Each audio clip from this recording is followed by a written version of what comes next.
On a maintenant Pierre-Louis qui a une question, lui, sur les étudiants étrangers. Écoutez. J'aimerais bien savoir si l'épidémie a eu un impact sur le nombre des nouveaux étudiants étrangers en France. Est-ce qu'on a des chiffres sur ça déjà? Malheureusement, c'est un peu tôt. Effectivement, pour avoir des chiffres, ce qu'on sait, c'est que ça a été très compliqué pour ceux qui étaient déjà en France, qui n'ont pas pu rentrer pour beaucoup cet été, qu'on reçoit aussi des étudiants qui ne peuvent pas forcément venir, qui se posent beaucoup la question de comment ça va se passer s'ils suivent à distance. Ils ont eu une place dans une université en France, mais ils ne peuvent pas venir. Donc il y a effectivement beaucoup d'interrogations, mais pour l'instant, c'est compliqué de tirer un bilan. On va voir d'ailleurs dans un instant, avec un directeur des relations internationales, que c'est compliqué aussi pour les Français qui veulent partir à l'étranger. Juste avant, une dernière question de Gabriel qui se demande si ça va avoir un impact du coup sur les frais de scolarité. Rappelez que ces frais de scolarité pour les étrangers avaient explosé. On l'écoute, vous répondez juste après. Je voulais savoir, comme l'année dernière, il y a eu une augmentation de la scolarité pour les étudiants étrangers.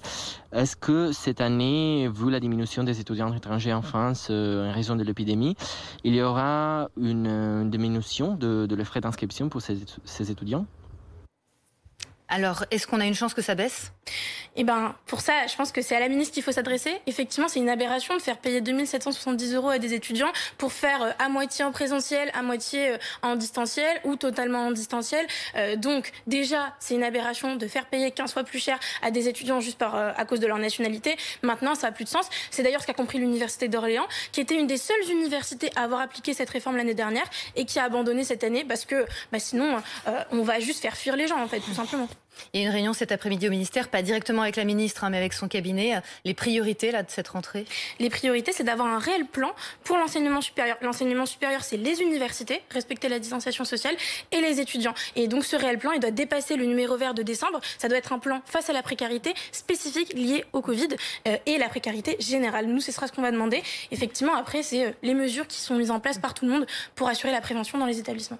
Merci beaucoup. On retrouve maintenant Alain Ouvrieux, qui est directeur des relations internationales du pôle Léonard de Vinci en région parisienne, parce qu'on avait donc ces questions d'étudiants français qui n'ont pas réussi à partir, à l'image d'Aurélie, qui se pose des questions, elle, sur la suite. Elle est censée faire sa 3e année à l'étranger, mais elle ne voit pas trop où, vu le contexte. Vous, Alain, vous avez anticipé ce problème dès le printemps dernier.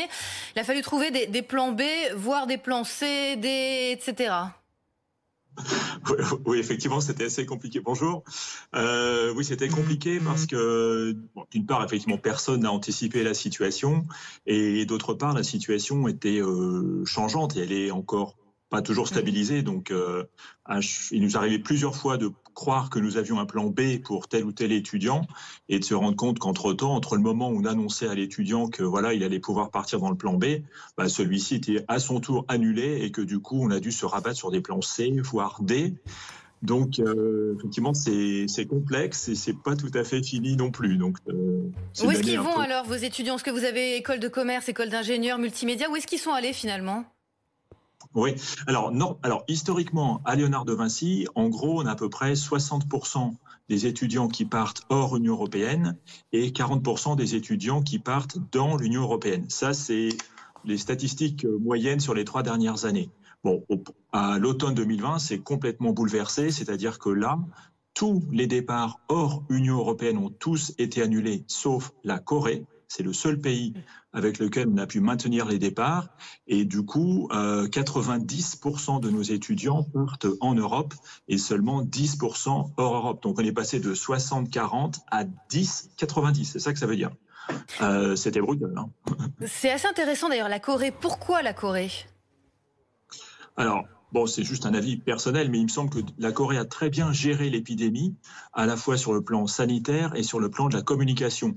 C'est-à-dire que dès le début, on a eu confiance dans ce que les universités coréennes, l'ambassade de Corée, etc., nous disaient. Ça semblait rationnel, cohérent.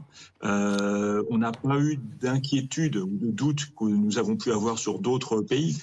Peu importe les pays, tout le monde comprend que tout est très compliqué, mais je pense que les Coréens ont vraiment très bien géré la situation. D'autre part, c'est une destination très populaire pour les étudiants, bien organisée. Donc, ça a bien fonctionné. Et effectivement, on a vu de toute façon qu'en Corée elle-même, moi j'avais fait une mission pour Léonard de Vinci en Corée au mois de janvier, voilà, j'ai eu de la chance, je pense. C'était bien géré, bien anticipé, les gens respectaient les mesures sociales, etc. dès le début. Donc, on avait le sentiment d'un pays bien organisé, d'une communication maîtrisée, et puis des universités qui étaient très transparentes, et ça a été rassurant, je pense. Le gros point noir, visiblement, c'est le Canada. On a la question d'une maman très inquiète pour ses enfants. C'est Florence qui nous écrit. Ils sont inscrits au Canada, mais faute d'avoir obtenu leur permis d'étudier dans les temps, ils ne savent pas du tout s'ils vont pouvoir y aller. Oui, alors ça c'est très complexe, effectivement.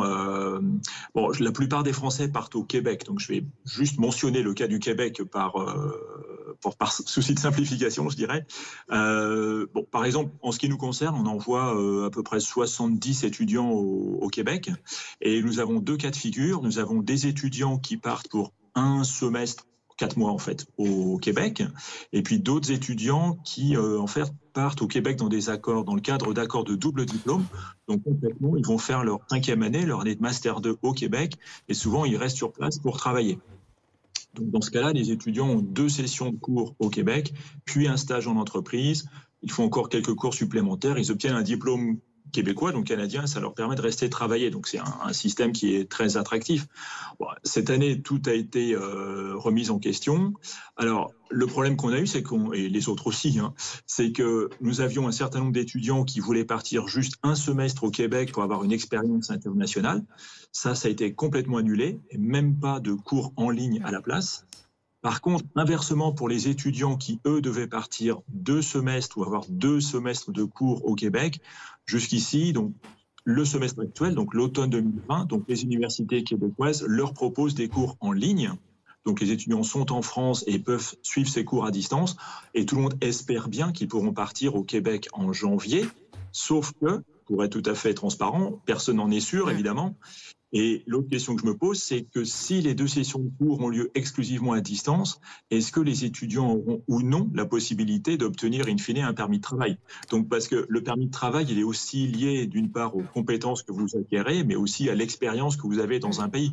Donc, il y a un flou sur la situation sanitaire et un flou par rapport au permis de travail. Alors, le permis d'études que mentionne la maman, c'est un petit peu autre chose. En fait, le permis d'études, c'est la permission en fait, d'aller étudier au Québec. Ça s'obtient en gros en mars-avril pour des départs à partir de juillet-septembre. Effectivement, tout a été annulé. Donc là, nous, en ce moment, on refait des demandes de permis d'études pour les étudiants qui devraient partir au Québec au mois de janvier. Donc, on fait le travail 2 fois. Et les étudiants aussi, on refait tous les dossiers et eux avec.